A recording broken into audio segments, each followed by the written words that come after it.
Lisa, muchas gracias. Somos todo oídos. Lo primero, muchísimas gracias por la invitación.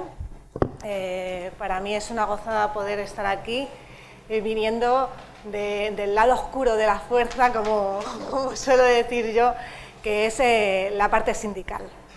Yo soy personal de investigación en el CSIC, pero además soy la responsable de empleo y juventud dentro de comisiones obreras en el sector de la Administración General del Estado y la responsable de juventud y de comunicación dentro de comisiones obreras en el CSIC.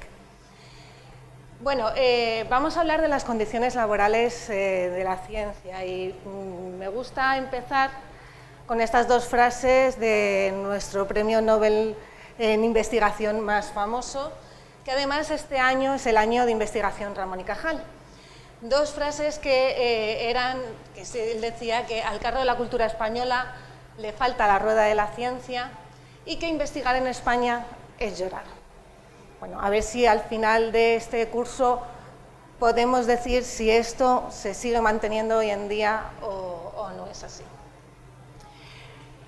En muchos ámbitos se considera la palabra sinónimo de precariedad es un sinónimo de investigación. ¿Realmente esto es así?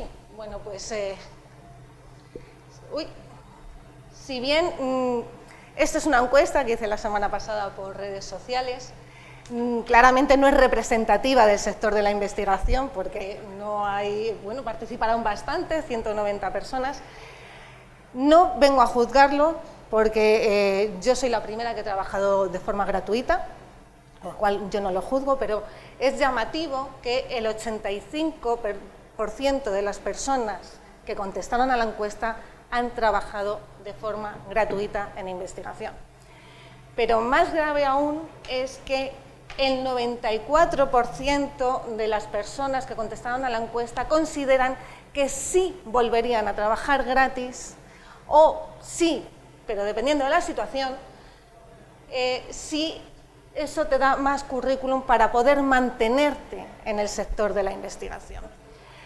Esto en cualquier otro sector de trabajo es imposible. Y eso es una falta de cultura laboral. Bueno, es un histórico de la plantilla del CSIC. No tengo el de universidades, pero puede ser muy parecido.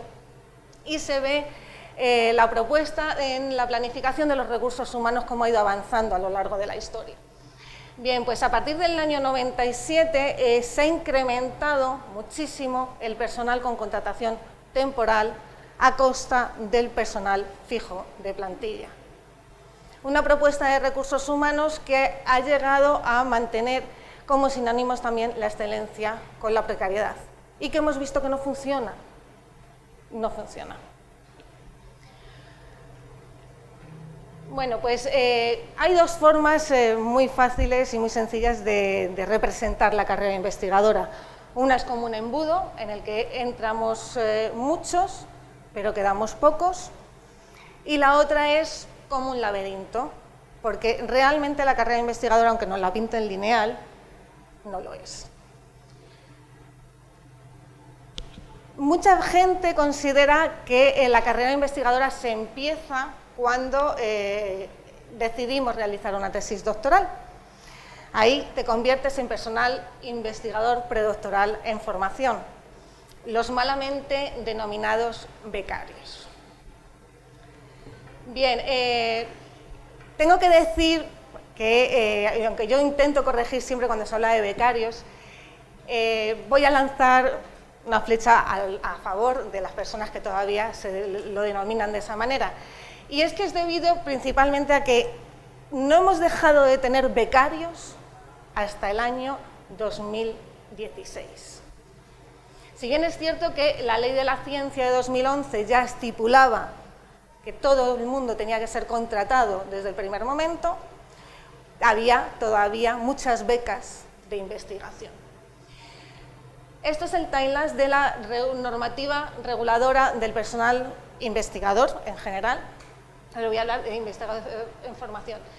Desde las primeras leyes de universidades, de la Ley de Ciencia de los años 80, no ha habido absolutamente nada, normativamente hablando, que regulase las condiciones del personal predoctoral. La formación hasta el año 2003 con el Estatuto del Becario. En el año 2006 salió el primer EPIF, que nos decía que eran las famosas 2+2, 2 años de beca y 2 años de contrato, y ya la Ley de la Ciencia fue la que estipuló que desde el primer momento tenían que ser personas contratadas. Bien, bueno, pues, entonces, ¿qué esto es lo que implica? Que no somos becarios, somos personal predoctoral, que somos trabajadoras y trabajadores de pleno derecho. Si bien es cierto que aún se siguen escuchando algunas frases que puedo llegar a compartir en algunas. Este tipo de frases no hacen nada más que perpetuar que la ciencia no es un trabajo. Bueno, el artículo 21 de la Ley de la Ciencia es la que regula el contrato predoctoral y este contrato predoctoral siempre se va a realizar siempre y cuando tengas una titulación universitaria con al menos 300 créditos, que por lo general es un grado más un máster. Está enfocado a la realización de tareas de investigación en el ámbito de un proyecto específico y novedoso. Requiere la admisión en un programa de doctorado en el momento de la contratación. Y aquí señalo esto. Admisión, no matriculación, y en el momento de realizar la contratación. Todos estos programas de contratación de recursos humanos, de personal predoctoral, que te exigen la matriculación en el programa de doctorado para poder solicitar que a lo mejor te caiga el contrato, no están bien redactados, no están acorde con la legislación. Entiendo que eso para las universidades, para las comunidades autónomas, es un galimatías de gestión, porque claramente vas a tener muchísimo más solicitudes que los que luego a lo mejor cumplen pero no se puede impedir, no se puede pedir a una persona que esté matriculada cuando no sabes si vas a tener un contrato. Tienen un tiempo, a tiempo completo y tienen un mínimo de 1 año y un máximo de 4 años, salvo en el caso de personas con discapacidad que se amplía a 6 años. Y tienen una evaluación anual, por lo general, por el programa de doctorado. Un avance que también tuvo la Ley de la Ciencia son las retribuciones mínimas que tenía que tener un contrato predoctoral, que era el 56% durante los 2 primeros años, el 60% durante el tercer año, el 75% durante el 4º año, en categorías equivalentes del convenio colectivo de aplicación. Tampoco podía ser inferior al sueldo mínimo interprofesional. Bueno, pues esto generó un galimatías de órdago, porque cada convenio en cada universidad tiene unas retribuciones salariales completamente diferentes. Pero llegó el EPIF, el Estatuto del Personal Investigador Predoctoral en Formación, que tardó 8 años en desarrollarse. La Ley de la Ciencia de 2001, el EPIF es de 2019, que lo que más regulaba era justamente cuál era la referencia salarial, aunque mantenía esos porcentajes vergonzosos, sí que pone como referencia el Grupo 1, ahora denominado M3, del Convenio Único del Personal Laboral de la Administración General del Estado, lo que homogeneizaba las retribuciones salariales de todos los predoctorales independientemente de la institución que te contratara. Pero vamos a mirarlo con lupa. Vamos a mirar con lupa estas retribuciones, por favor. Un grupo M3 del 4º convenio de la Administración General del Estado requiere una titulación con un mínimo de 300 créditos, es decir, grado más máster, la misma que nuestros predoctorales. Pero esa persona tiene un contrato, tiene un salario de más de 30.000 euros anuales y un reconocimiento de antigüedad a los 3 años. Bien, nuestros predoctorales, que ya tienen el título formativo que tiene un grupo M3, va a cobrar menos de 17.000 euros los 2 primeros años, supera por poco los 18.000 el tercer año y ya el último año es cuando supera los 20.000. Y en muchos centros no tienen reconocimiento de antigüedad en ningún momento. ¿Qué salario tengo si me contratan en investigación como titulado superior, grado más máster, pero no tengo un contrato predoctoral, porque soy técnico de laboratorio? Es decir, a nuestros predoctorales se les penaliza por estar formándose como doctores. El EPIF también regulaba un máximo de horas la colaboración docente, sin superar a 180 horas totales durante los 4 años, sin superar los 60 anuales. De esta manera se impedía el posible abuso que algunas universidades pudieran ejercer de la utilización de predoctorales para realizar docencia gratuita. No estoy diciendo que se hiciera, digo que de esta manera se controlaba de que así no se permitiera. Y el contrato predoctoral se extingue cuando se acaban los 4 años de contrato, porque es el máximo, o cuando se defiende la tesis doctoral. En ese momento daba igual que hubieras gastado los 4 años, que no los hubieras gastado, que te quedabas en el paro, el mismo día de la defensa. Bueno, pues aunque el EPIF y la Ley de la Ciencia lo determinan de esta manera, posteriormente ha habido convocatorias de contratación, principalmente las antiguas FPI, que presentaban un periodo de orientación postdoctoral que si tú defendías la tesis antes de que se iniciara el 4.º año de contrato, podías mantener ese contrato durante el tiempo que te quedara como postdoctoral de inicio. En el CSIC ese contrato postdoctoral se mantenía con el 75% del salario. Con la pandemia, Enrique Playán, director de la Agencia Estatal de Investigación, modificó este periodo de orientación postdoctoral permitiendo que fuera solamente desde los 6 meses, es decir, no tenías que haber empezado, podrías haber empezado el 4.º año, pero si te quedaban 6 meses, todavía se permitía el periodo de orientación postdoctoral. Bueno, pues la modificación de la Ley de la Ciencia trae mejoras en los contratos predoctorales. Una de ellas es que ya la ley determina el periodo de orientación postdoctoral de máximo de 12 meses, es decir, ya no va a depender de que en tu convocatoria específica aparezca o no aparezca que se te permita ese periodo de orientación postdoctoral. La ley ya lo determina. No se pueden negar nuestras instituciones a realizar ese periodo de orientación postdoctoral si tú cumples los requisitos que determina la ley. Otra de las mejoras muy importantes y que ha sido la lucha principal del colectivo predoctoral a lo largo de esta negociación de ley es la indemnización por finalización de contrato, tanto los contratos que ahora mismo se están realizando, que estén realizados cuando se apruebe la ley, porque la ley todavía se tiene que aprobar en el Congreso, como a los que se realicen a partir de la publicación de la ley, la obligatoriedad de la contratación dentro del convenio colectivo, lo que nos va a dar el reconocimiento de la antigüedad, y también se introducen medidas de conciliación en cuanto al cómputo de la duración del contrato. Sin embargo, se nos ha quedado una cosa pendiente que desde mi punto de vista y desde el punto de vista de Comisiones Obreras es la más grave, que es la modificación del incremento de los porcentajes de las retribuciones. Hemos estado luchando para que se reconociera como mínimo el 75%, que es lo que se cobra el 4.º año, durante los 4 años. Pero lo que realmente pedíamos es que fuera el 100%. Si ya es personal que tiene esa titulación, ¿por qué no cobrar acorde a la titulación que ya tienen? En Alemania los predoctorales cobran el 75% de lo que cobra un postdoctoral, porque se están formando para ser doctores. Entonces es lógico que estén cobrando acorde a la titulación que tú vas a conseguir. Lo que no es lógico es cobrar menos de la titulación, de lo que se paga de la titulación que ya tenéis. En definitiva, pay them more.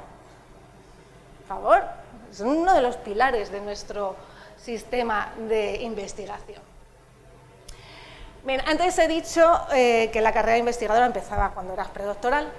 Otras personas pensamos, y me incluyo, que la carrera investigadora realmente no se inicia hasta que, una vez que te doctoras, decides seguir por ese lado.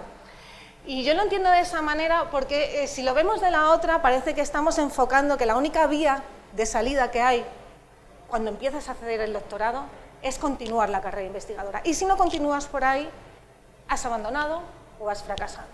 Y eso no se puede visibilizar de esa manera. Una cosa es que tú te formes como doctor y otra cosa es que tengas la obligatoriedad de seguir por la carrera investigadora. No se puede ver como un fracaso no continuar en ella. Bueno, como os he dicho antes, ¿qué es lo que pasa cuando decidimos comenzar con la carrera investigadora de verdad, una vez que te doctoras? Bueno, pues que entras en la fase más estrecha del embudo y que entras realmente en el laberinto. La carrera investigadora lineal implica que después de la tesis doctoral tienes una etapa postdoctoral junior de 2-3 años, supuestamente, luego una etapa postdoctoral senior, en la que ya te consolidas como investigador, un investigador que puede solicitar proyectos propios, que tiene una independencia realmente de llevar a cabo una línea de investigación, y luego ya te estabilizas como investigador consolidado. Bueno, el otro día la justificación que han dado algunas personas de que se tengan que mantener los contratos, sobre todo para los postdoctorales, es que bueno, que es necesario mantener un contrato temporal porque te tienes que afianzar durante 2-3 años para consolidarte. Bueno, la edad de consolidación, la edad de estabilización de la carrera investigadora está ahora mismo en los 44 años para los hombres, 43 para las mujeres en el CSIC. Eso no son 2 o 3 años desde que te doctoras, eso son 12 años o más, porque normalmente se defiende la tesis en torno a los 28 años. Y esta carrera, como os he dicho, no es lineal, pasas mucho tiempo fuera de la carrera investigadora con grandes periodos de desempleo o con otros empleos que no son en investigación, y también tienes mucha parte de la carrera en el exilio científico, que, oye, está muy bien, es una manera de formarse también, pero que no debería de ser obligatorio, debería de ser una elección. Hay gente que por temas familiares no puede optar a irse fuera, entonces debería de ser opcional. Lo que os he comentado, el informe de Mujeres y Ciencia recién salido del horno, la fecha de incorporación última de la última oferta de empleo público de científicos titulares son 44 años para los hombres, 43 para las mujeres. La Ley de la Ciencia de 2011 ya permitía, hizo un intento de un contrato postdoctoral de acceso al Sistema Español de Ciencia y Tecnología, más conocido como el SECTI, que estaba enfocado a la obtención de un elevado nivel de perfeccionamiento, especialización profesional y que conducía a la consolidación de la experiencia profesional. Tenía un tiempo mínimo, también era tiempo completo, con un mínimo de 1 año, un máximo de 5 años. También regulaba el máximo de 80 horas de colaboración docente, por el tema de regular la posible docencia gratuita, pero hubo 2 fallos. Uno de ellos era que era un contrato de acceso al SECTI, pero el paso de acceder se quedaba en el aire. Y la otra era el tema de las retribuciones. El artículo 22 te dice que la retribución de un postdoctoral no puede ser inferior a la que corresponda al personal investigador que realiza actividades análogas. Y esta es la clave. ¿Cuál es la figura de personal investigador que realiza las actividades análogas de un postdoctoral? Porque en universidades, ¿cuál es? Ayudante, doctor, ayudante, contratado doctor, profesor titular. En el CSIC, ¿cuál es? Científico titular, investigador distinguido, doctor fuera de convenio FC3, FC2 o FC1. Es decir, tenemos una amalgama de figuras que no corresponden, que no sabemos a cuál corresponde. Entonces, si no puede ser inferior a alguien que haga actividades análogas, dime cuál es la figura, porque nos pasa entonces esto. Esta es la figura 3 del informe de mis compañeros de la Federación de Jóvenes Investigadores Precarios de cuánto cobra una postdoc en España, en la que se hace la comparativa de los programas de contratación postdoctoral nacionales, de la Agencia Estatal de Investigación, del Instituto de Salud Carlos III y de universidades. En el eje de abscisas tenemos los años durante los cuales puedes solicitar la ayuda después de doctorarte. Por ejemplo, el Ramón y Cajal lo puedes empezar a solicitar 2 años después de defender la tesis y hasta 10 años después de haberla defendido. Y en el eje de ordenadas tenemos el salario bruto mínimo anual que te da la ayuda. Como podéis ver, hay una gran variedad en el salario dependiendo de dónde venga la ayuda. Entonces tienes que la Sara Borrell, que puede ser más o menos asumible a una Juan de la Cierva Incorporación, cobran más que un Juan de la Cierva Incorporación. Pero tú luego tienes el Miguel Servet, que cobra más que el Ramón y Cajal, pero tienes el María Zambrano, que cobra también más del Ramón y Cajal. Pero es que yo voy más allá. Tú tienes un Juan de la Cierva Formación, que dependiendo de quién te contrate, cobrará más o cobrará menos. Si un Juan de la Cierva Formación es contratado por el CSIC, va a tener una complementariedad del sueldo. No va a cobrar lo mínimo que le da la ayuda de la Agencia Estatal de Investigación.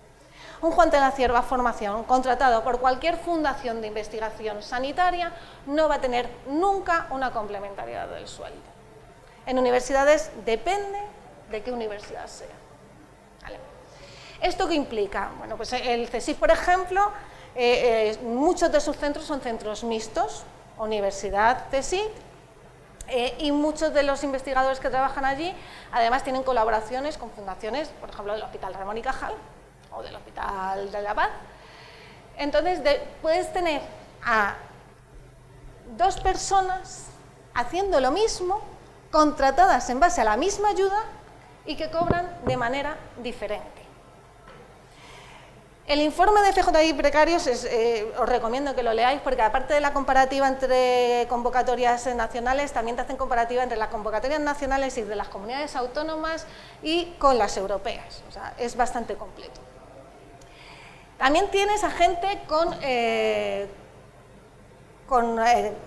han conseguido contratos que se consideran de mayor excelencia, de mayor competitividad y que cobran menos que personal contratado con unas ayudas que no se consideran de tanta excelencia. Pero es que luego el otro problema que tiene en los contratos del artículo 22 del acceso al SETI es que son contratos temporales. ¿Esto qué implica? Son contratos temporales que están orientados a tu consolidación.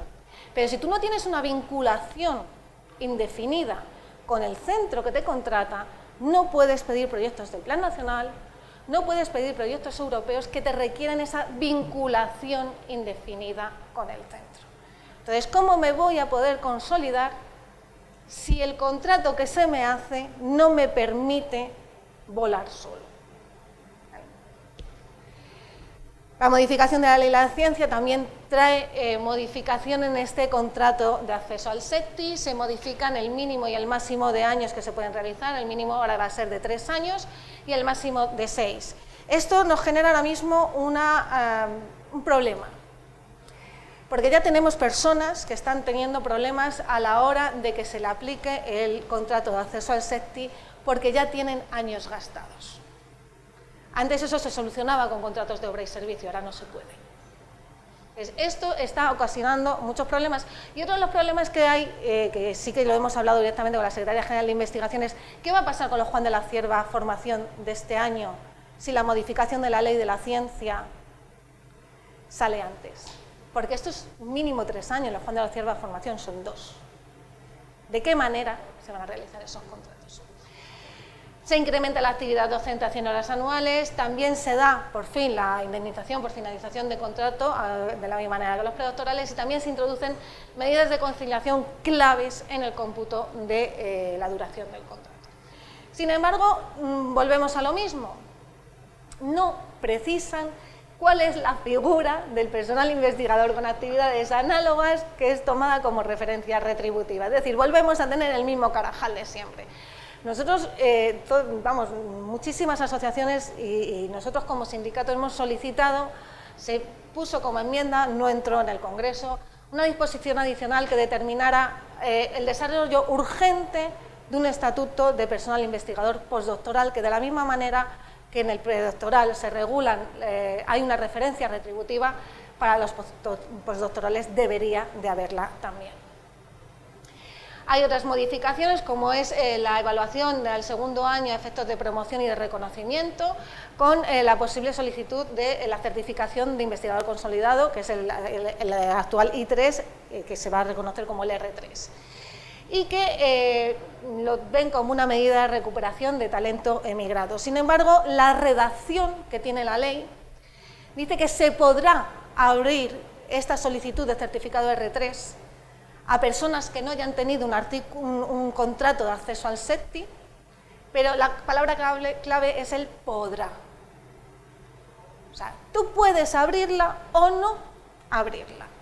Entonces, quien decida la convocatoria decidirá si me quiero traer a gente de fuera o no me la quiero traer, porque la mayoría de la gente que emigró no ha tenido ni tiene un contrato de acceso al SETI y por lo tanto no va a poder solicitar ese certificado R3. Entonces, lo de recuperación del talento emigrado, si no hay una obligatoriedad de que se habla la certificación del R3, a cualquier persona postdoctoral con un mínimo de experiencia, independientemente de la contratación, no es recuperación de talento. ¿Vale? Y luego está lo del itinerario estable. Bueno, el itinerario estable nos lo han marcado con que dentro del límite de la tasa de reposición, que para que me entendáis bien, son las ovejas que entran por las que salen. Ahora mismo la tasa de reposición en el SETI, en investigación, es del 120%. Esto significa que por cada 100 personas que se jubilan en el CSIC, por ejemplo, o en una universidad, saldrán 120 plazas. ¿Vale? Pero la tasa de reposición se delimita anualmente en los presupuestos generales del Estado. La novedad es que ya había un 15% de la oferta de empleo público delimitada a la certificación I3 en las universidades. Los OPIs no lo teníamos, ahora se obliga a los OPIs a guardar un 25% de la oferta de empleo público para las personas que tengan esa certificación R3 o I3, pero el principal problema viene de que, ¿qué pasa si la tasa de reposición es cero? Es decir, si en los presupuestos generales del Estado de este año nuestro gobierno decide que no fomenta la investigación y que la tasa de reposición es cero, es decir, que por mucho que se jubilen 100 personas en el CSIC no va a entrar nadie, ¿dónde está el itinerario estable de la gente que tiene un contrato con el artículo 22? Y esto no nos tiene que sorprender mucho, porque en la mayor época de recortes del Partido Popular, de la época del 2011, 2012, 2013, tuvimos 3 años seguidos con una tasa de reposición cero. Por eso tenemos a tanta gente fuera, tanto en el extranjero como fuera del sistema. Porque esa tasa de reposición de cero o de un 20% hizo un verdadero destrozo en el sistema de ciencia y tecnología español. Bueno, otra de las mejoras que han estado solicitando fervientemente desde el año 2019 nuestras investigadoras es el reconocimiento de la evaluación de los méritos en la actividad realizada en el extranjero. Esto antes, en los denominados quinquenios. En los OPIs antes se reconocía toda tu carrera investigadora, a raíz del Real Decreto de Retribuciones de 2019 se limitó única y exclusivamente a la actividad realizada en centros públicos españoles, por lo tanto te dejaba fuera gran parte de la carrera científica porque nos exigen salir fuera. Entonces te exigen salir fuera, pero luego lo que has hecho ahí no te lo voy a puntuar, no te lo voy a evaluar. Eso ya por lo menos sí que se ha vuelto atrás. Sin embargo, no hay un reconocimiento de carrera profesional a la totalidad del personal investigador. El personal investigador laboral fuera de universidades no tiene carrera profesional reconocida. No cobran quinquenios ni sexenios. ¿Esto por qué?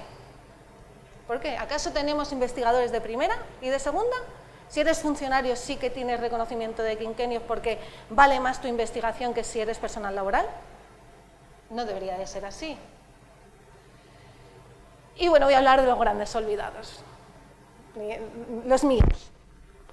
El personal técnico y de gestión de I+D+I, un personal esencial para que la investigación avance, un personal sin el que no podríamos avanzar en investigación tampoco, un personal que hace investigación, no hace un apoyo, no hace un soporte, hace investigación, ¿de acuerdo? Y es un personal que, bueno, mucha gente desconoce que dentro de los organismos públicos de investigación de la Administración General del Estado, el CIEMAT, el Instituto de Salud Carlos III y el CSIC, hay una escala funcionarial de personal técnico que va desde el auxiliar de investigación hasta el tecnólogo, con distintos grados formativos. Si bien se accede por concurso-oposición y si bien no es que luego tengamos unos sueldos muy bollantes, tenemos por lo menos una estabilidad laboral.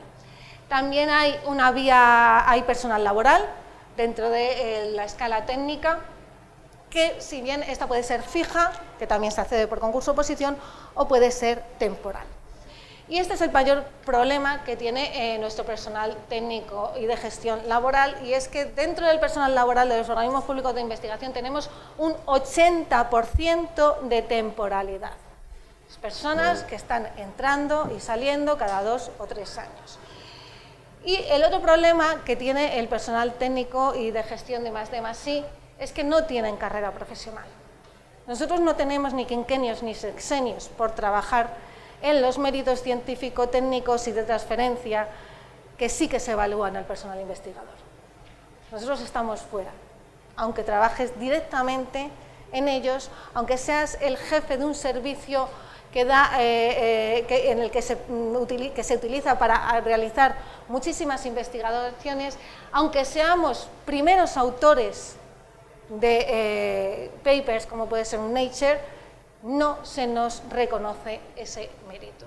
Y el otro problema que tenemos es que la oferta de empleo público para acceder a estas escalas es muchísimo menor en comparación con la de las escalas investigadoras. ¿Cuál es la consecuencia de esto? Que tenemos laboratorios donde está solamente el IP, no hay masa crítica en los laboratorios.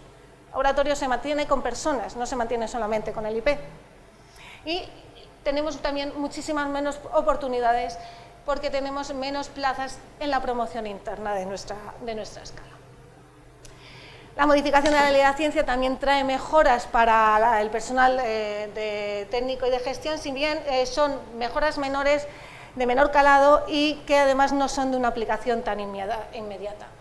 La principal mejora es el desarrollo en el plazo de 1 año de la normativa dentro de la Ley de Función Pública que desarrolla la carrera profesional del personal técnico y de gestión de la totalidad del sector. Si bien todavía queda ver cómo se desarrolla. Y me vais a permitir que para mí fue uno de los grandes logros, aunque normativamente ahora mismo no tenga gran recorrido, y que entró con la enmienda 124 en el Congreso de los Diputados, que es la modificación del apartado 2 del artículo 2 del Estatuto Básico del Empleado Público, quedando redactado de tal manera que se cambiaba la palabra personal investigador por personal de investigación.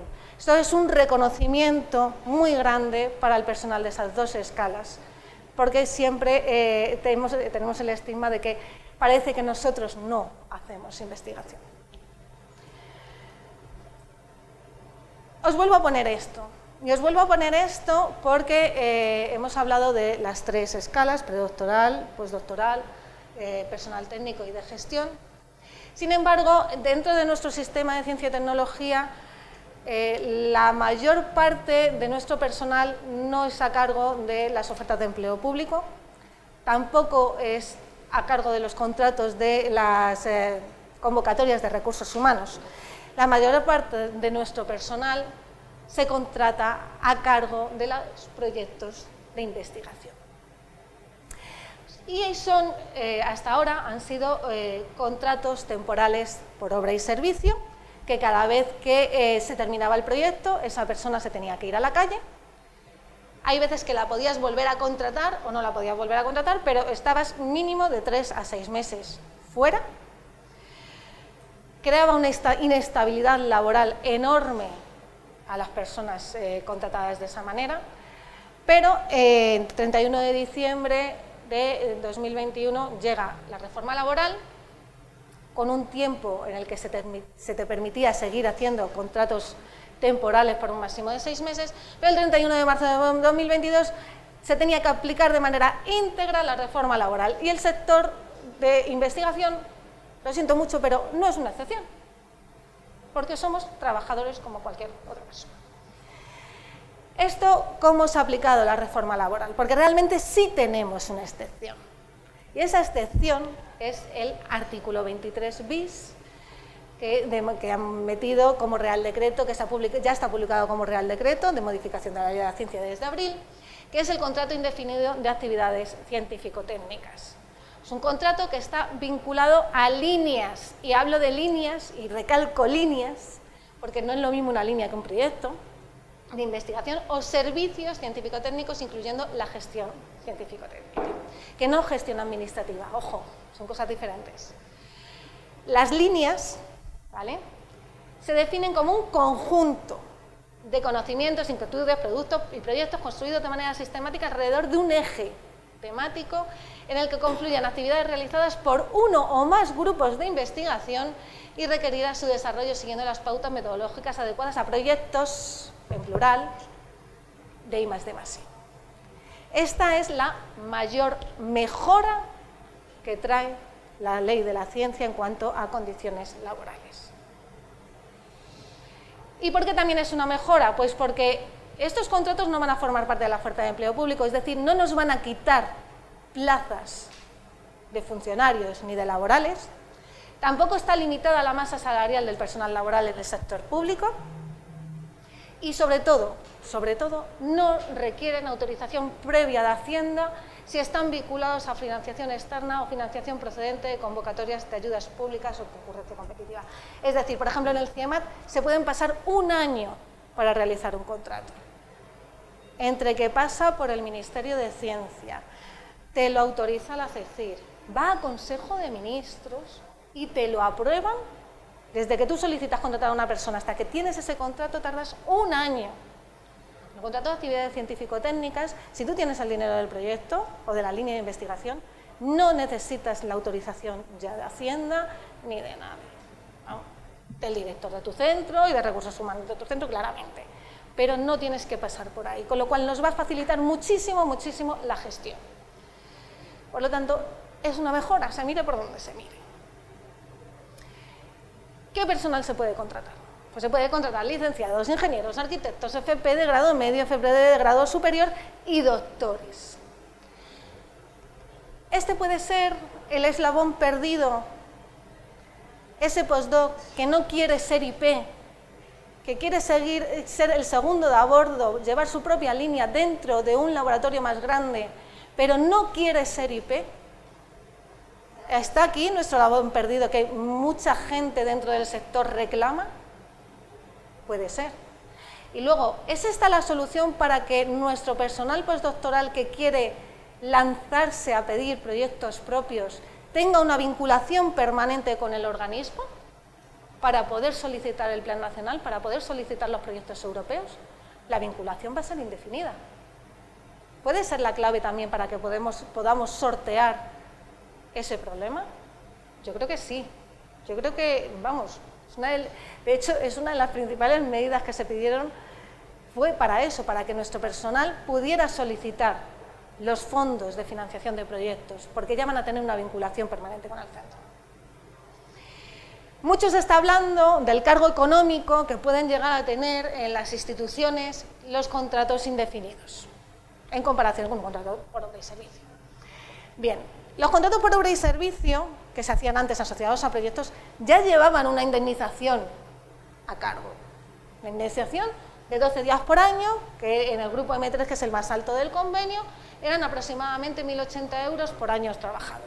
Y esa indemnización ya se pagaba, y ya se pagaba en todos los organismos, y salía de un fondo, por lo general de los costes indirectos que las organizaciones se quedan de los proyectos de investigación. Por lo tanto, si ya se pagaba, ¿por qué no se puede pagar ahora?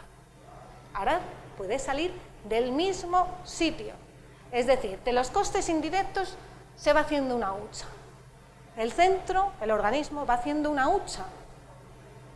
Y esa hucha es solamente 800 euros más cara de la hucha que tenías que hacer antes. Pero es que estamos hablando de investigación. Estamos hablando de que, no sé, en otros áreas, en el área de la biomedicina, 800 euros no te dan ni para comprar 3 anticuerpos. ¿Realmente es más importante comprar 3 anticuerpos que el que tu personal, si al final le tienes que despedir, Ojo, que es que la indemnización de los contratos por obra y servicio, la indemnización se pagaba cada 3 años. Cada 3 años tenías que volver a soltar 1.080 euros. Bueno, 1.080 euros no, 3.000 y pico porque eran por 3 años, ¿vale? Ahora solamente la vas a pagar si el contrato realmente se extingue. La gran mayoría del personal de investigación contratado a cargo de proyecto, personal técnico, que tú vas manteniendo ese contrato. De hecho, ahora mismo tenemos 2.000 personas por estabilizar en el CSIC porque han estado en fraude de ley concatenando contratos temporales. De esta manera te lo solucionas. Te solucionas el tener que estar realizando contratos nuevos y finiquitando contratos. O sea, vas a tener una mejora en la gestión de los proyectos. ¿Vale? Pero es que además le vas a dar la oportunidad a esa persona de tener un plan de vida, de poder elaborar un plan de vida. Bueno, la reforma laboral se coló un escollo que permitía la contratación temporal siempre que los fondos fueran europeos y no diferenciaba entre fondos europeos competitivos y fondos europeos del Plan de Recuperación, Transformación y Resiliencia. Bueno, a propuesta de comisiones obreras, tanto Unidas Podemos como Más País solicitaron una enmienda en el Congreso de los Diputados para que hubiera una disposición adicional en la Ley de la Ciencia que modificaba la reforma laboral, permitiendo única y exclusivamente la contratación temporal a los fondos europeos no competitivos del Plan de Recuperación, Transformación y Resiliencia. Es algo que ganamos el día 23 de junio, que celebramos, que lloramos por ello, porque de verdad que no os podéis hacer una idea del gran avance que supone eso, y que a propuesta del Grupo Parlamentario Popular, supuestamente a través de la Conferencia de Rectores, de la CRUE, y según los grupos parlamentarios que hicieron su discurso en el Senado y que me escuché íntegramente en mitad de mis vacaciones, decían también que era por la dirección de los centros SOMA, los centros Severo Ochoa, de excelencia Severo Ochoa y María de Maeztu. Algo que la alianza de centros SOMA ha desmentido, que ha dicho que ellos no han hecho esa propuesta. Yo lo cuento tal como fue, porque se nombró muy mucho a los centros de excelencia Severo Ochoa, se nombró muy mucho a la CRUE, reconocieron que esa enmienda la habían introducido a petición de rectores de las universidades y de los centros de excelencia. Los SOMA sí que han dicho que ellos no lo han solicitado, y que esa enmienda, ¿qué es lo que hace? Esa enmienda elimina la que ganamos en el Congreso, es decir, elimina que no se pueda contratar de manera temporal cuando los fondos europeos, con fondos europeos competitivos. ¿Vale? ¿Esto qué implica? Esto implica que si sale adelante, esto se tiene que ratificar en el Congreso en septiembre, esta enmienda 76 se tiene que ratificar en el Congreso en septiembre, que nosotros vamos a luchar con toda la fuerza del mundo para que no salga adelante, porque que salga adelante significa que vas a tener dos personas haciendo lo mismo, con la misma categoría, que si sus fondos de contratación son del Plan Nacional, tienen un contrato indefinido, y si sus fondos de contratación son de un contrato, de un proyecto Horizon, por ejemplo, Horizonte Europa, es temporal. Es decir, tienes una persona contratada con fondos muchísimo más competitivos que el Plan Nacional y esa persona es temporal. Y luego tienes una persona contratada con el Plan Nacional, que supuestamente es menos competitivo que un proyecto europeo, y esa es indefinida. En el mismo laboratorio, realizando lo mismo. Eso es una discriminación laboral como la copa de un pino.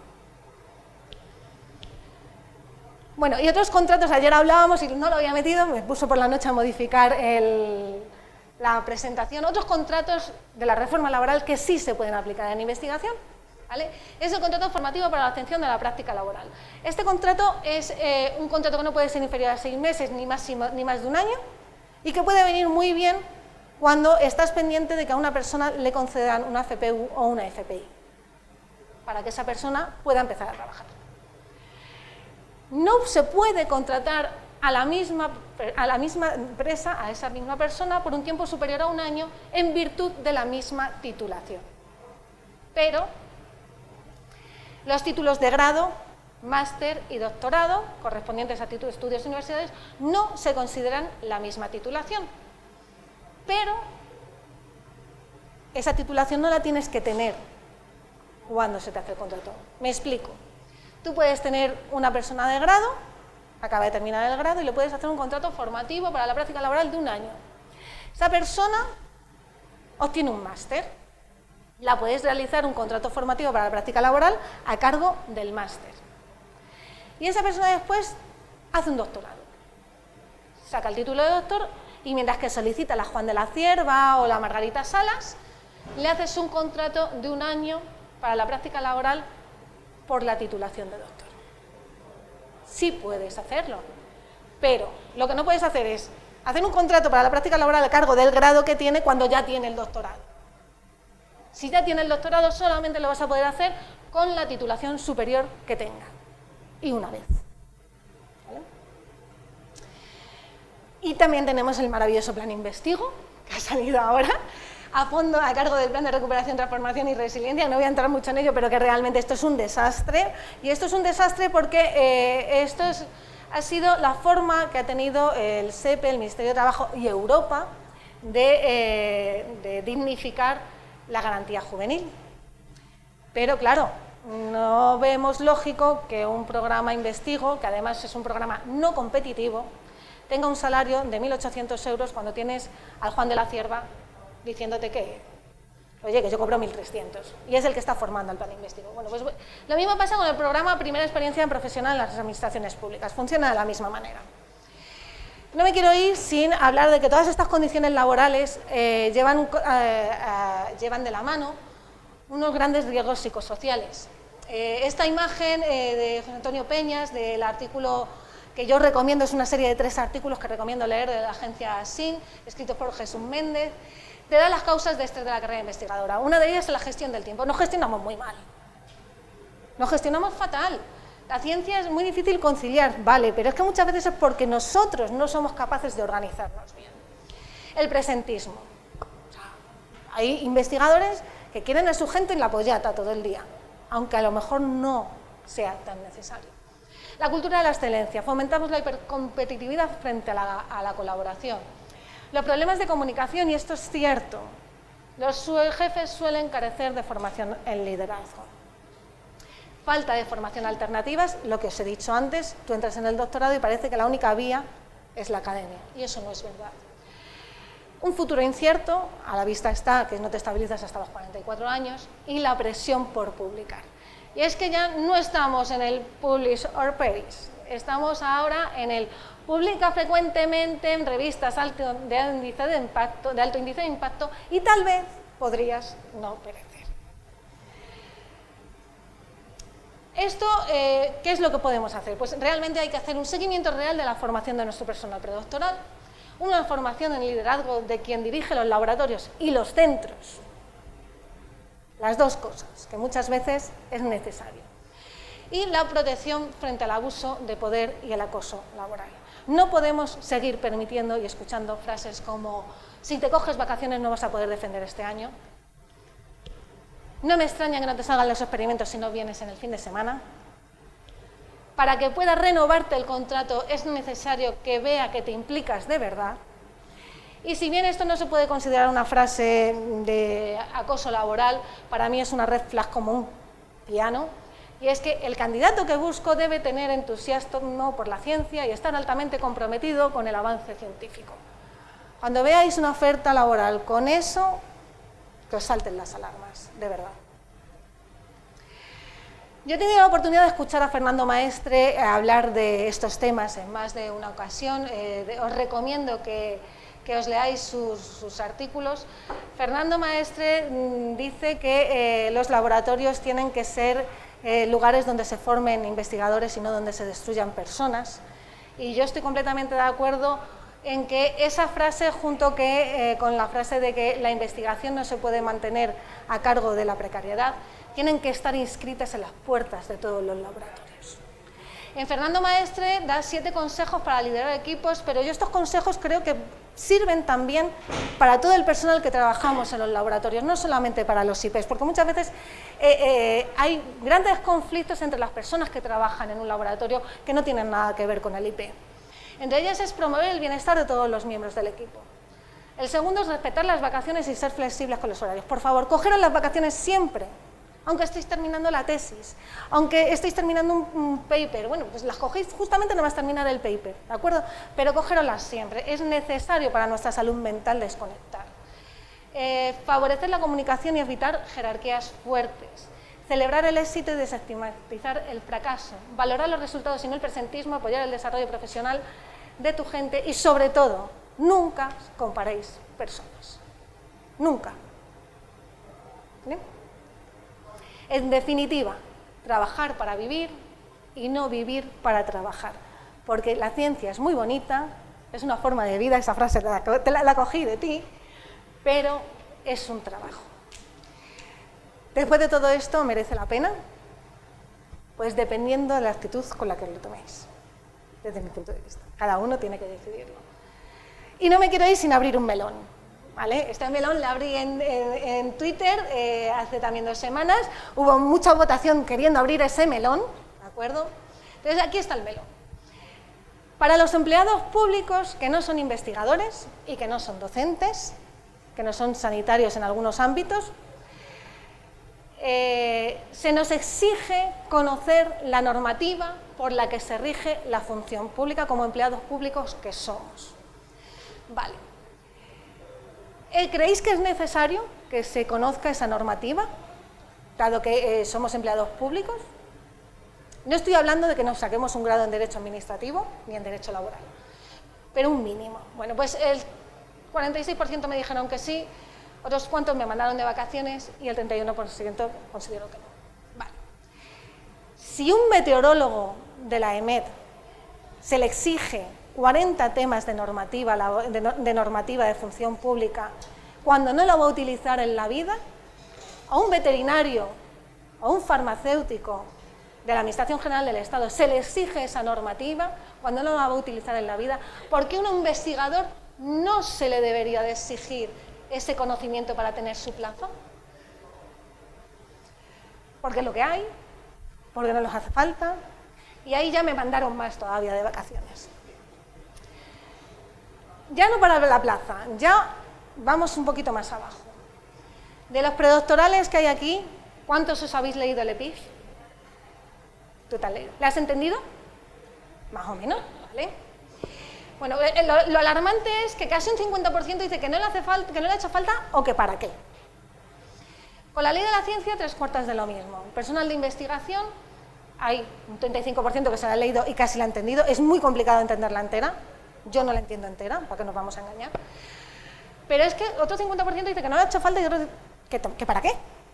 ¿De acuerdo? Entonces, yo no lo voy a juzgar, pero solamente deciros que el conocimiento es poder. Eso lo decía Kofi Annan, la información es libertadora, la educación es la premisa del progreso en toda la sociedad y en todas las familias. Es decir, si queremos cambiar nuestras condiciones laborales, tenemos que conocer la normativa que nos rige las condiciones laborales. Y esto, de verdad, yo soy la que dice que las condiciones laborales por encima del dinero, pero necesitamos más dinero de lo que soporta a nuestros investigadores, nuestro personal de investigación, que es el Plan Nacional. O sea, tantas pruebas de concepto y demás, donde se van muchos millones de euros, no dan soporte al SEPTI, y eso también es muy necesario, aparte de las mejoras en las condiciones laborales. Bonus track. Por favor, lenguaje inclusivo en investigación. Ya no solamente hablamos de género, hablamos del sector, hablamos de las escalas del sector. A ver si nos acostumbramos de la misma manera que ya decimos personal sanitario, ya no decimos médicos, ya no decimos enfermeras, ya decimos personal sanitario. Hablemos de personal de investigación. Si hablamos de personal de investigación, nos incluye el personal investigador, incluyes el personal técnico e incluyes el personal de gestión de I+D+I. Si tú hablas de personal investigador, hablas de científicos o hablas de investigadores nada más, estás excluyendo a 2 de las 3 patas que tiene la ciencia. Muchas gracias.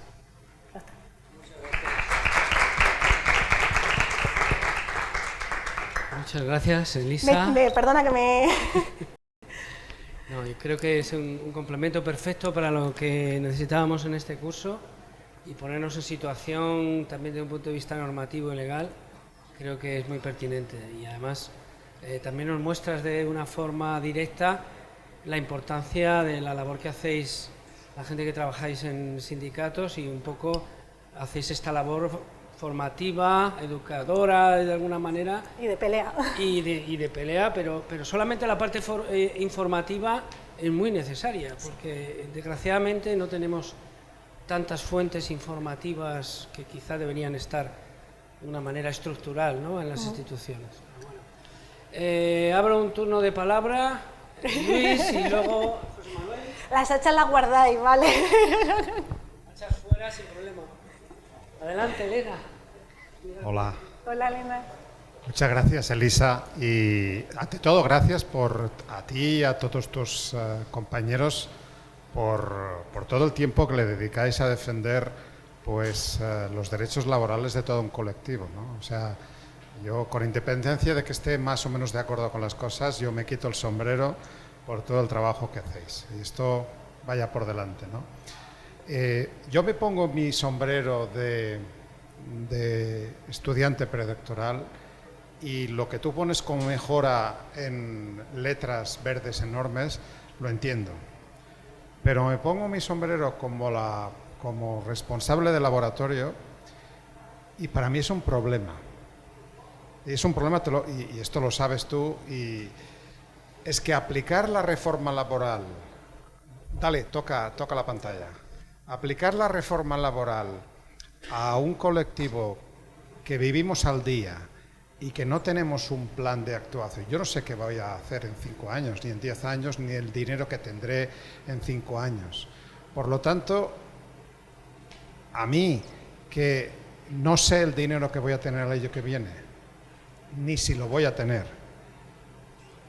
tenga que mantener un contrato de forma indefinida que no sé si voy a poder pagar, me plantea un problema. Y esto quiero que lo entendáis. Yo sería el primero encantado en poder pagar de forma indefinida y con los mejores salarios a todas las personas en mi laboratorio. Pero este dinero tiene que salir de algún sitio. Claro. Entonces, este dinero, si no lo tienes comprometido, lo puedes tener a 2 a 3 años vista, has conseguido un proyecto con una fundación que en el mejor de los casos te ha dado un proyecto para 2 años, imagínate. Y en ese dinero hay dinero para contratar personal, porque lo tienes que indicar. Luego consigues otro proyecto de una cosa relacionada, que es otro proyecto, pero es la misma línea de investigación que no tiene dinero de personal, que solamente has conseguido dinero fungible. Has contratado a una persona a cargo del primer proyecto y cuando acaban los 2 años, pues lo que sucedía hasta ahora, este momento, es que sintiéndolo mucho aquella persona, no la podías mantener. Pero es que ahora va a pasar lo mismo. No, si perdona. no tienes dinero de contratación, la única diferencia es que le vas a indemnizar con 20 días por año en vez de con 12. Ahí está la cosa.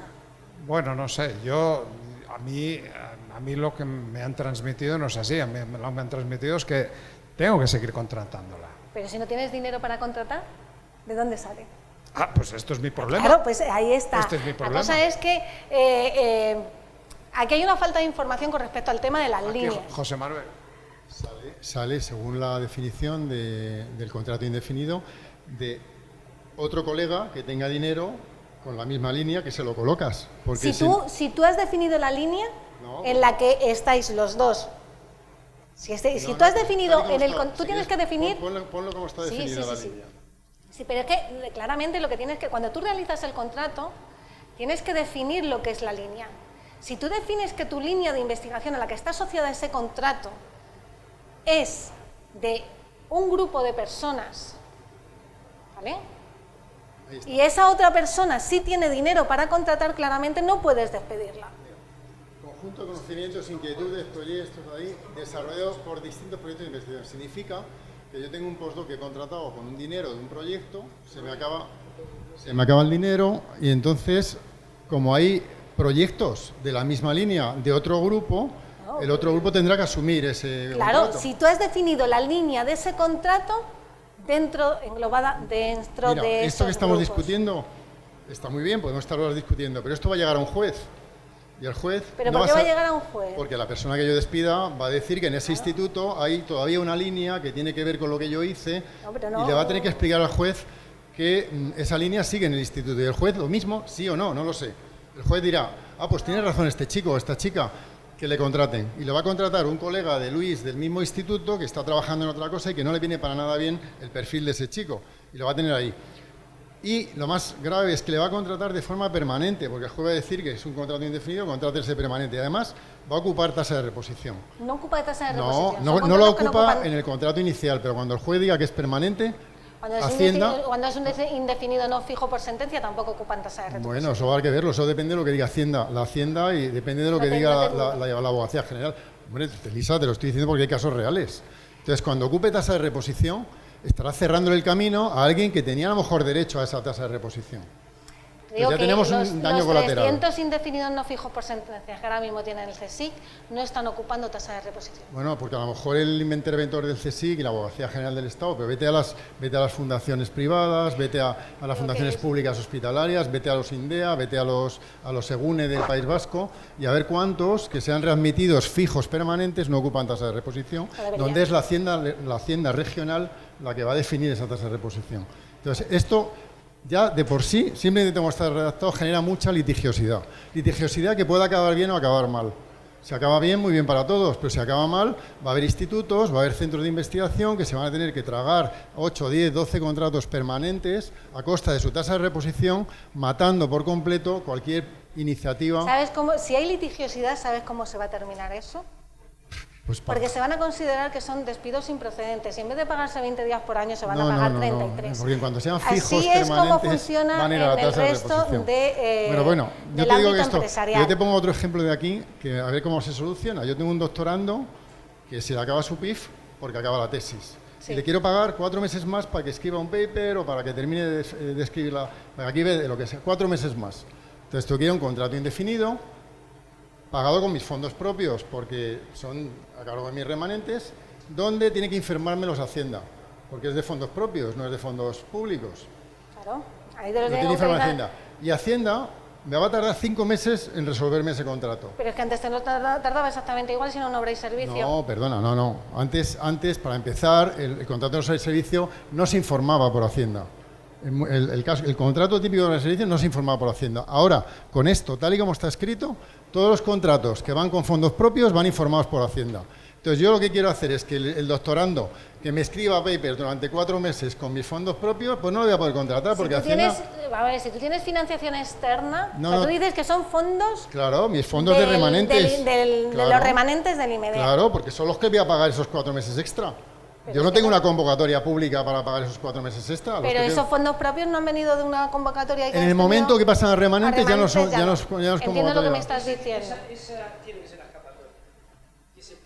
Pero es que no lo es. Que la Pero si es que... institución puede argumentar que eso... Claro, es que en el CSIC, por ejemplo, pero se la sacan institución lo proyectos argumenta con su inframurales. Hacienda que tarda 4 meses en contestarle. Si te lo digo yo, ejemplos reales que te puedo poner. Ejemplos reales. Pero bueno, o lo mismo un Pero eso, es postdoc una, que le pero quiero eso hacer... es una burocracia que va más allá del tema del tipo Pero es que eso- o sea, pero esa burocracia la crea como está escrito. De lo que estamos hablando aquí. El tema de lo que estamos hablando aquí es que nosotros somos trabajadores y trabajadoras. Tú no vas a, o sea, Pero, tú vas a Elisa, una empresa, pero la tú no puedes realidad- decir en una la- empresa, mira, que yo quiero a este por 4 meses y luego le quiero cambiar por este otro porque resulta que me interesa Pero más no me y mezcles, luego le quiero no. cambiar por este. O sea, eso en una Estamos empresa es hablando de la realidad de la imposible. ciencia. La realidad de la ciencia es que tú tienes pre-2 y post-2 y a veces tienes que hacer contratos puente. Y esos contratos puente los haces siempre con fondos propios. Y esos fondos propios, para autorizarlos, autoriza Hacienda. Y Hacienda tarda 3, 4, 5 meses. Pero Tú eso lo es puedes argumentar. Pero eso es y una nos cosa manda los independiente argumentos. de que te vayas a cargar el sistema de ciencia. O sea, es una cosa que hay que reclamar la Hacienda, que no que la burocracia la Elisa disminuya. y José Manuel, yo no sé, ¿los estudiantes estáis entendiendo de qué estamos hablando? No lo digo para que no nos vayamos. ¿Entendéis esta diferencia que estamos discutiendo de dinero de proyecto y de dinero de línea? Es importante esto. Dinero de proyecto, que es como funcionamos hasta ahora, son los proyectos que empezaban un día y acababan otro, ¿de acuerdo? Y ahí tenías todos tus gastos, incluyendo los de personal.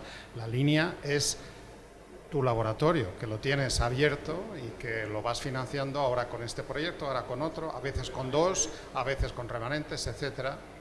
Y lo que nos dice la ley es que mientras tengas esta nueva ley, es que mientras tengas la línea abierta y con financiación, tienes que seguir contratando a esta persona, ¿de acuerdo? Entonces, pero la definición es la definición de línea, o sea, cuando tú haces sí, pero el contrato... Elisa, entiéndenos, o sea, si que estamos de acuerdo que esto es una mejora, pero que nos pones en un compromiso, que nos pones en unos compromisos a investigadores, a centros y a universidades. Realmente esto es así. Pero, a ver, vamos a puntualizar. Aquí ha habido, yo reconozco que hay una falta de información, sobre todo en la definición de línea. ¿Vale? Hay una falta de información en la definición de línea. ¿Vale? Porque cuando tú realizas el contrato tienes que definir cuál es la línea. ¿Vale? Y si tú defines y acotas esa línea, ¿vale? Está definida y acotada. Luego está también el hecho de que, lo que os he comentado antes, el mayor porcentaje de los contratos por obra y servicio que se realizaban a cargos de proyectos contrataban una y otra vez a la misma persona. A la misma persona. La mayoría de los laboratorios se mantienen con financiación estable. ¿Vale? La mayoría de los laboratorios tienen financiación estable. ¿Vale? Para investigación, no para contratación, pero es que estamos hablando de eso, o sea, muchos planes nacionales tienen dinero para contratación con una FPI asociada y esos van a por otro lado, esos no van a ser contratos indefinidos, ¿vale?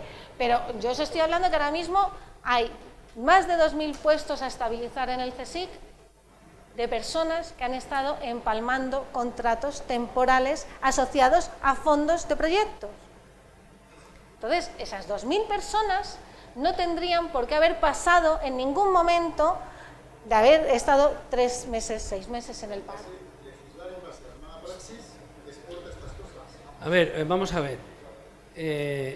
Aquí no vamos a resolver las dudas o incertidumbres jurídicas, está claro. Yo creo que lo que procede es poner de manifiesto aspectos que algunos son problemáticos, otros es que son nuevos y lo que hay es enorme incertidumbre, algunas mejoras. O sea, hay mejoras clarísimas en algunos ámbitos y habrá incertidumbres en otros que antes no teníamos. Y probablemente el desarrollo y los problemas que surjan pues van a tenerse que tratar. Pero es decir, lo que aquí toca es ver un poco cómo estamos en una situación cambiante, en un marco que ahora se tiene que desarrollar, que mejora algunas cosas y que introduce incertidumbre en otras y que nos afecta. Y fijaos que aquí lo estamos viendo perfectamente de una manera diferencial a los que estáis desarrollando una carrera académica desde el principio, pasando por esas figuras laborales, y a lo que supone mantener un laboratorio funcionando, buscando recursos de empresas, de convocatorias competitivas y demás, y una parte muy importante es sustentar la contratación de personal investigador. Son dos visiones que tienen que conjugarse por fuerza. Entonces, ¿cuánto esto lo va a resolver? Yo creo que esto está por ver. Está por ver. O sea, yo no voy a decir que esto vaya a ser la panacea, ni muchísimo menos. Os pido que vayamos con la mente abierta. Saquéis cuestiones que os parezca relevantes discutir o relevantes plantear, incluso para que cuando ahora, donde tengamos foros donde plantearlos, discutir o hacer propuestas, podamos hablar con conocimiento, porque lo bueno de una ponencia como esta es dejar muy claro dónde está el marco normativo. Por ejemplo, y ahí es donde por eso quería traerlo, ese caso que ha comentado José Manuel, una persona que termina la tesis y queremos ofrecerle la posibilidad de unos meses más de contrato, la figura que tú has comentado al final de tu presentación, iniciación... Contrato formativo para la práctica laboral. ¿Eso no valdría?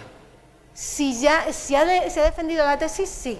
Si todavía no ha defendido la tesis, ya ha tenido un contrato formativo que es el predoctoral, no podrías hacerlo. Claro, pero por ejemplo lo que él ha dicho sí podría servir. Sí podría es que esa figura no es una figura que conozcamos. Claro, o sea, tú puedes decir, yo acaba de defender la tesis y quiero contratarle por un tiempo hasta que consigamos un contrato en empresa o hasta que consigamos una Juan de la Cierva. Es un contrato de un año. Pero ¿podría, por ejemplo, un Juan de la Cierva que tiene estos 3 meses hasta que sea Ramón y Cajal? No, podría tener el Juan de la Cierva antes, por ejemplo. O sea, una concatenación de postdocs ya no me vale, porque ya ha sido antes, o sea, tendría el mismo problema. Claro, el tema es, ¿el Juan de la Cierva es un contrato formativo? Entonces. Pero la situación de un predoc que está terminando, esa es muy, muy, muy típica. Sí. Y entonces ahí, ¿qué haces? Pero yo, eso es un punto, pero yo... Eso tiene que ser un contrato indefinido. Claro. Bueno, pero vamos a ver, volvemos a lo mismo. Tú determinas cuáles son las funciones y cuáles son la línea y cuál es el presupuesto de ese contrato. No, pero la línea está en marcha. Claro, vamos a ver. Pero yo solamente os comento que en el CSIC se están llevando a cabo sin problema. Y se están finiquitando, y se están finiquitando, y se están finiquitando sin problema. No está pasando como está pasando en algunas universidades que me llegan internacionalmente, que si quieres contratar, te tengo que revisar todo el dinero del contrato. Eso es una tecnología, eso es una barbaridad.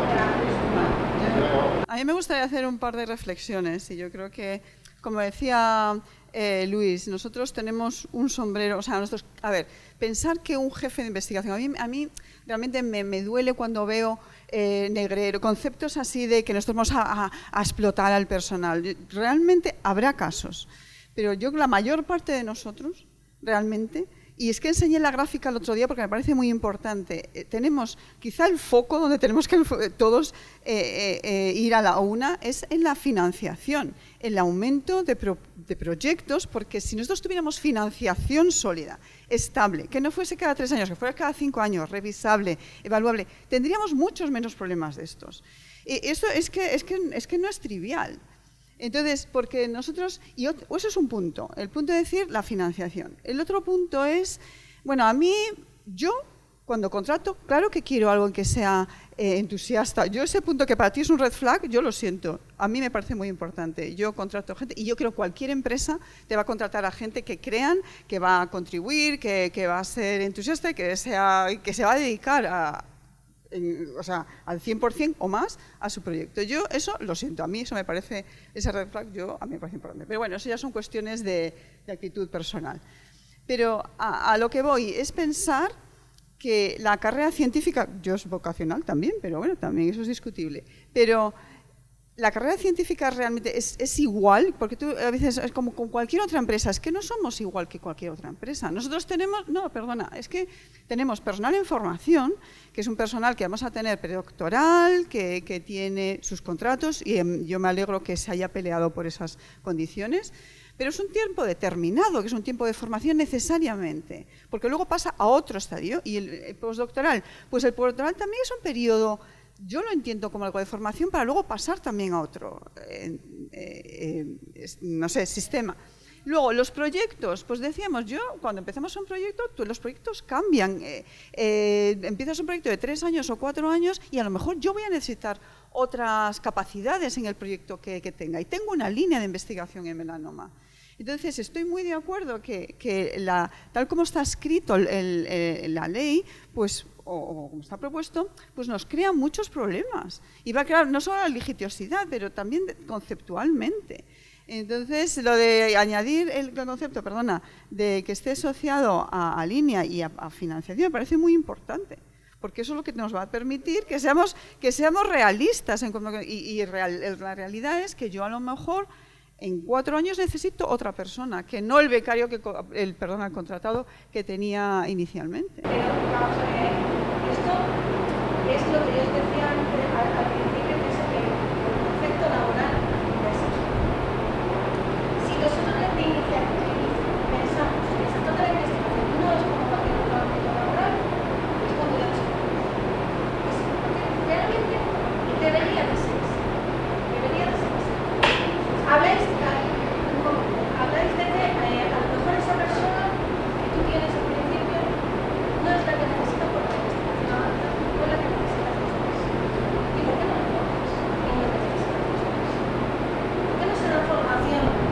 ¿Por qué no se da formación a los postdoctorales cuando a una persona que tú tienes en tu laboratorio realizando X técnicas y resulta que necesitas otra persona porque tu investigación avanza y necesitas otras técnicas? Tienes dos formas de solucionarlo sin necesidad de cambiar de persona. Por un lado, formándola, la mandas de estancia y la formas. Y por otro lado, ¿por qué tienes que contratar a otra persona? Crea colaboraciones.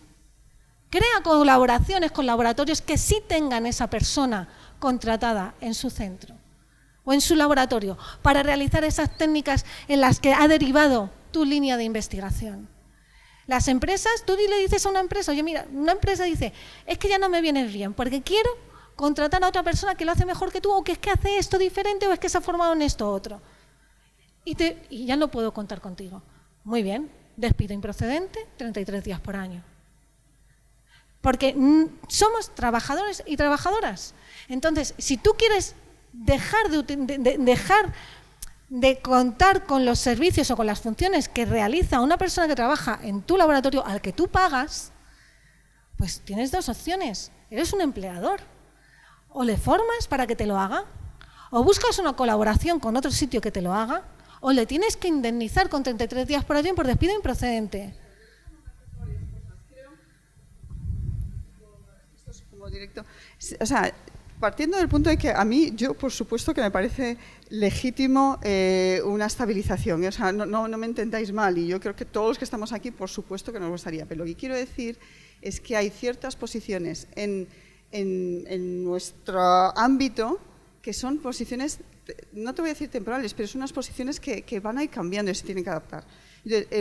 Y empezando por los contratados predoctorales. Yo no sé si un contratado predoctoral debería de estar de forma indefinida en el mismo laboratorio, sin formarse, sin ir a otros centros. Y lo de mandar gente a formación, pues claro que sí, pero yo para eso tengo que tener financiación. Si tienes unos proyectos que tienes 150.000 euros de media... Claro, pero esa es la última claro, que he puesto. Es que esa queremos última más no es la dinero, última. Queremos más dinero, claramente, es que pero es que no son última, incompatibles. Esto es como a mí me han preguntado muchísimas veces. El tema de los salarios predoctorales. A mí me lo han llegado a decir gente del ministerio, del gabinete, es que si incrementamos los salarios predoctorales tengo que sacar menos contratos. ¿Qué queréis? ¿Que haya más personal predoctoral o que cobren mejor? Mi contestación fue las dos cosas. Pero ayer hablábamos de que tenemos una bolsa y que esa bolsa hay que repartirla, etcétera, etcétera. La contestación nuestra como sindicato, y además como sindicato de clase, sociopolítico que somos, es que primero unas condiciones laborales dignas antes de más personal. Lo siento mucho, pero eso no puede cambiar. Y eso es una cosa que te pongas el sombrero que te pongas, da exactamente igual cuál sea tu sombrero, porque dentro de la sección de sindical de comisiones en el CSIC, la más batalladora es Alicia Durán, que es profesora de investigación. O sea, fíjate el sombrero que tiene. Además, reconocida internacionalmente. Y Alicia Durán lo primero que te dice es más salario. No quiero más gente, quiero más salario. Cuando se cambiaron las becas a contratos, tuvimos esta misma discusión. Se iba a venir abajo el SEPTI. Nos iban a arruinar los proyectos de investigación, nos iban a arruinar las líneas de investigación. No ha pasado nada. Bueno, pasó porque justamente se aprobó la ley de la ciencia cuando vinieron todos los recortes. Pero realmente, ¿se han venido abajo los laboratorios? ¿Se han venido abajo los proyectos de investigación por tener contratados en vez de becarios? No. ¿Que hay que estudiar la manera bien de aplicar esto? Sí. Pero 800 euros de una indemnización no va a suponer la caída del SEPTI. No los va a suponer. Elisa, muchas gracias. Yo me he perdido tu charla, lo siento. Si hay algo que digo que ya has explicado antes. Me gusta mucho el enfoque que le estás dando a la respuesta y yo estoy forzosamente muy de acuerdo con mis compañeros también, porque soy investigadora y lidero un grupo de investigación, entonces me enfrento a los mismos problemas, pero entiendo perfectamente lo que dices y lo comparto también. O sea, aquí no se trata de que sea una batalla entre investigadores e investigadoras y y predoctorales y postdoctorales. O sea, se trata de que las condiciones en ciencia actuales son una mierda, perdón por la expresión, la financiación es insuficiente y llevamos mucho tiempo perpetuando unas condiciones precarias justificadas por esa situación de la ciencia española en la que vivimos. Entonces, creo que ahí no es o sea, no se trata de seguir perpetuando a costa de los derechos de los trabajadores esa situación, sino hay que cambiarla. Lo que sí es cierto es que evidentemente no se va a cambiar de la noche a la mañana, y lo que sí es cierto es que la ciencia, creo que por la propia burocracia y por las vías estas alternativas que se han ido buscando para encajar lo que es el sistema científico con el resto de sistemas, digamos que va a ser difícil el conseguir pues que haya una sintonía, ¿no?, entre esos diferentes niveles de trabajo. Pero vamos, yo creo que otra cosa importante es que claro, al final a quien hay que rendir cuentas es como un poco, hay esta reforma y es como, yo te paso la pelota, nos pasan la pelota a los investigadores, ¿no?